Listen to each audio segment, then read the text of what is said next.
Welcome back. We're here this morning with Sergeant Clark Parrott, and it's a pretty big week for some in Southeast Missouri. The rodeo gets started in Sikeston tomorrow, and obviously that is such a big week for people. They're going to go out to the rodeo, see all the things that happen at the rodeo, the concert. So obviously, what is your best advice for people heading to the rodeo? Take a big spoon of patience before you leave tomorrow to head out there. The ticket sales that we've heard so far are they're just excited about it, and we anticipate large crowds. We anticipate traffic being backed up for a little bit, but we're going to do everything we can to get you in there as quick as possible. So we just ask for a little bit of patience, but whenever you get in there, enjoy it, do everything. We took a tour of it a couple of weeks ago. They have made some huge improvements to the rodeo grounds with all new seating, new concession stands, and things like that. So just be aware that there's a lot of new changes to help the patron experience while they're there. Right. And so for you guys, for the Missouri State Highway Patrol, what does that look like for you all? What will you guys have quite a few officers, troopers out there at the rodeo that night? Yes, we have 9 troopers assigned to that rodeo every night, helping Sikeston and Scott County get the patrons in and out of there in a safe and prudent manner. But we also have troopers that are saturating the area, looking for aggressive driving, drunk driving, things like that. So we encourage people, if you go to the rodeo, enjoy everything, as you said, that the rodeo offers, but make sure you have a designated sober driver to get you home. And we see this every year where people go and they may overindulge a little bit, but fortunately there are medics there as well. So we're excited about this. This is something that we all look forward to. It's 4 days of hot fun, but we're looking forward to it and seeing everybody come back to Sikeston. Yeah, and something that you just said, it's hot fun because it's going to be hot out there. It's probably best to go in knowing where, the medics are, where the first aid place is. That's probably important for people to be aware of where that is. Yeah, and as hot as it is, we encourage people to drink the water. Drink plenty of water, before you get there, even while you're there, mix in the water every once in a while, just to help you stay hydrated. And understand you're going to be sitting out in the sun for a long time, and it looks like we may get a little break on the weather, not like what we've had in the past, but it's August.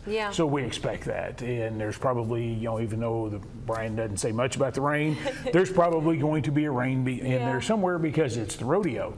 So we always get a good dousing.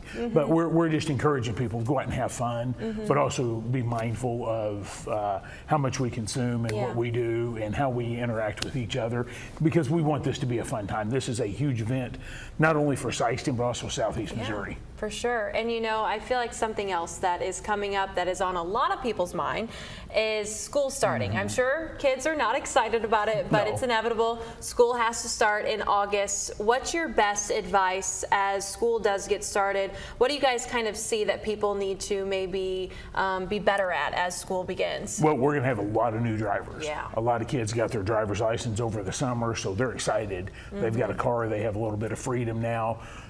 We encourage them to make sure that they are doing everything according to the graduated driver's license, which is making sure they don't have more people in their car than they're supposed to, but make sure they've got their seatbelts on and not driving distracted. But then for the rest of us, we need to be aware that there's a lot of new drivers out there and they don't know what to do. So we need to make sure that we're doing everything right, that we're obeying all the traffic laws and we're not driving distracted, and understand that kids are going to be excited when they get off a school bus. You see a school bus and the flashing lights and the stop arm is out. Do not pass that bus or try to go past it when you're approaching it, because there's a lot of kids that are going to be excited when they get off the bus. They are not going to pay any attention to what's going on around them. And the last thing we want is for somebody to strike a child who's getting off a school bus or hit a school bus, because that's a bad day for everybody. Of course, and I feel like it's probably something to note that drop-off times and then pickup times, those are times of the day where there's going to be more traffic out, and probably need to be more mindful when you're out driving for the people on the road. Yeah, and the parents are pulling up to parent pickup line and dropping kids off, and they're going to be distracted because the little ones are so excited. And not only do we talk to the parents about this, but I also go into the schools and talk to the little ones about this and make sure that you don't open your backpack on the bus, because what happens is all those papers come flying out and then they try to catch them. So we just encourage everybody to keep your backpacks together, but be mindful of the fact that these little ones are not used to traffic patterns, and they're apt to dart cart across a parking lot. So we just want to make sure that everybody's doing what they're supposed to do as safe as possible. Of course. Well, it's going to be a busy August, and so lots to keep in mind and lots to be mindful of as you're heading out and about. Thank you so much for joining us. We appreciate you. We'll be back in just a bit.